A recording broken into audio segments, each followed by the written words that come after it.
How big is it? We'll start with Chesa Boudin, that this is it. This is the day that San Franciscans get to decide whether this guy who they put in office, he ran against somebody who promised to be tougher on crime, and they elected him instead. They finally get their say on whether they regret that choice. David, I'll start with you. Yeah, June 7th is the day that we have the recall election, and exit polling, all the polling looks like San Francisco is going to vote to recall Chesa Boudin. He won election and he won his office of district attorney in an off-year election in late 2019. It was a low turnout election, and with ranked choice voting, he only got something like 36% first choice votes, and he narrowly squeaked by. Since then, he's implemented this agenda of decarceration, which is to release as many offenders as possible. That is his mission. And the result has been, chaos and lawlessness in San Francisco. We can drill a lot more into that. And I think that people of San Francisco have had enough, and I think they're likely to recall him today. Lately, the press has shifted, Jason, to the only people who really want to get rid of Chesa Boudin are rich Silicon Valley elites to whom homelessness is it's a blight on the attractiveness of their city. That's really who's behind this. And we've heard Chesa Boudin say this is a Republican-led effort, and also disparaging the police because the police union doesn't like him. What a shock. So what do you make of that? It's Silicon Valley elites, it's the Republicans, and it's the police. Yeah, I mean, the devil mixes the lies with the truth. So, of course, anybody who is running a right-wing news source is going to jump on this story because it gets ratings and clicks. So, sure, you might get some Republican donations on the margin to, a situation like this. But the truth is, San Francisco is overwhelmingly Democrat, and you can only vote in the recall election if you live in the city. So it is not technically possible for him to be recalled, for the recall to be on the ballot, or for today to happen, unless San Franciscans themselves vote him out. And so the facts are the facts. He's done a horrible job. You don't need to really. You can just trust your eyes on this one, as Sachs says often. If you were to walk through San Francisco 20 years ago, 10 years ago, 5 years ago, and then during Chesa Boudin's reign of terror, it is stark, the difference. And people are having their homes broken into. Places like Walgreens are closing up shop here because they just can't sustain, operating in a city. And it's really tragic because, if you really double click on what's happening here, the crime is based largely on a super drug known as fentanyl, and its sister drug, methamphetamine, meth. And these two drugs are radically different than other drugs that we've seen.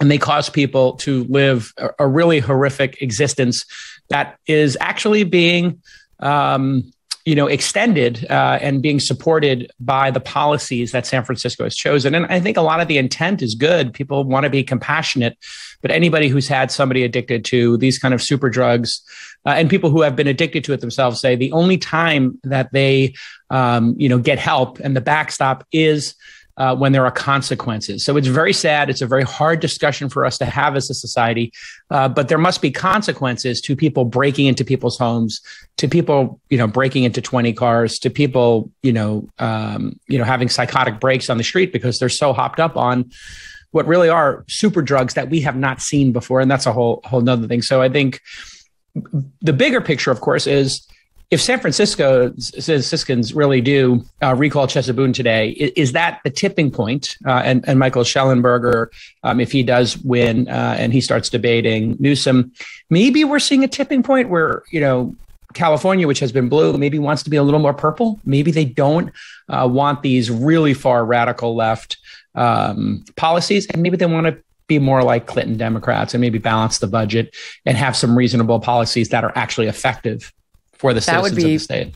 That would be quite eye-opening, right? In a city like San Francisco. And that's what's so interesting about this is you've got the bluest of the blue cities, San Francisco, doing this recall. This isn't like, in the heart of Ohio, some DA went a little too soft and Ohioans are rising up. This is San Francisco. And even the mayor, London Breed, has changed her tune mightily when it comes to defunding the police and so on.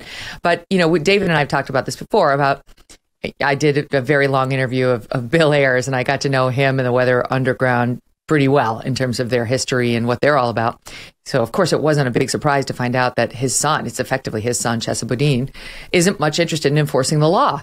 And to say he's a bleeding heart is to make him sound kind and benevolent. It's not really that. It's that he cares more, to me, about the criminals than he does about the law-abiding citizens of San Francisco.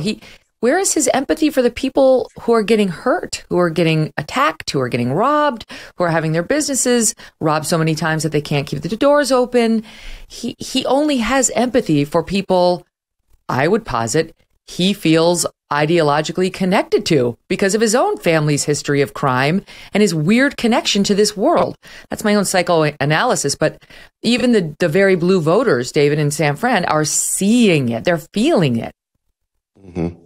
Yeah, absolutely. And in particular, I would say the sort of powerful Asian American community in San Francisco has really turned against Chesa Boudin as a result of a number of cases. There was a case of an 84-year-old elderly man who was pushed down and killed while the assailant recorded the whole thing on his phone. And Chesa Boudin later said that the perpetrator was suffering what he called a temper tantrum. This was basically an act of murder. There's another case in which an elderly Asian man was sitting at a bus stop just on a bench, and he was kicked in the face by some sort of psychotic perpetrator. Rather than punishing the offender, Chesa sent him to what's called diversion, which is basically psychiatric treatment where a therapist comes to your house once a week. And he defended this on the grounds that the family of the elderly man who was attacked supported it. Well, they came out and said, no, we didn't. This is not what we wanted. So there's been case after case of assailants getting away with not just what, Boudin has called quality of life crimes, like the ones you've mentioned, but real acts of violence where the perpetrators have not been punished. There was a case just broken the other day where a local reporter named Susan Dyer Reynolds, who's done a tremendous job sort of unearthing all of these facts. There was a case of a cab driver named Arif Kasim, who was bludgeoned to death with a metal pipe. And Boudin pled the case down to involuntary manslaughter with time served. And the perpetrator is now out walking the streets. These are dangerous people who are now walking the streets of San Francisco because Boudin refuses to lock anyone up, even perpetrators of violent crime. The jail population has gone down some 25% since he took over, which is just a couple of years ago. More than that. He released during COVID, he released 40% of the jail population. And the crazy thing is he wrote an op-ed in the LA Times saying, I'm making San Francisco safer by emptying out the jails. That was literally the headline of the piece that he wrote in the LA Times. So he has this warped view that somehow he's going to make all of us safer by emptying out the jails and not prosecuting anybody. And it's a very bizarre view, but he is not alone in this. This sort of agenda of decarceration has now been championed by these sort of progressive district attorneys, like you mentioned, backed by Soros, backed by people like Reed Hastings. You've got Kim Foxx in Chicago. You've got George Gascon in LA. You've got Alvin Bragg in New York. There are, other ones in Austin. There's Philly. A number of cities that have now elected these sort of Soros DAs. Soros, I think, realized something like 6 years ago when he created this initiative that he could change laws across the country by supporting candidates for a DA, and it wouldn't cost very much money. In relative terms, he could affect a very big change with not that much money because people weren't really paying that much attention to these local DA elections.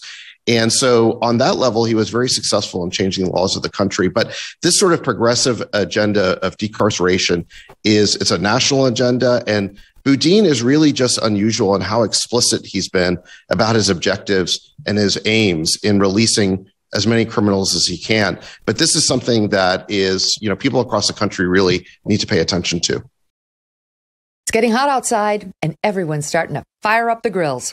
If you are looking for the perfect cuts to put on the grill this summer, look no further.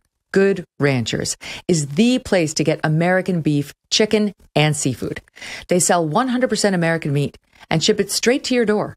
Right now, they're giving away 2 free 18-ounce prime center-cut ribeyes to every person that uses my code Megyn.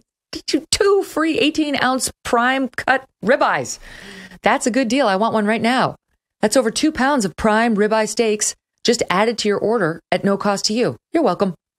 With Father's Day coming up and all the summer events and holidays on the horizon, this is the perfect time to try a box from Good Ranchers. Your dad, grandfather, father-in-law, husband, everyone, they need these ribeyes. You can make a one-time purchase or better yet, subscribe and save 25% on every box. These are steakhouse quality. Claim your ribeyes before they run out. This is a limited stock item. First come, first serve, and you want to be first when it comes to Good Ranchers. They deliver the best of American farms and ranches to your door. Make sure you take time today, right now. Go to goodranchers.com/Megyn or use my code MEGYN at checkout to get your 2 free 18-ounce ribeyes. Start summer off right with Good Ranchers. American meat delivered. Hey, thanks so much for watching. If you like what you just saw, hit the subscribe button for more clips and full episodes.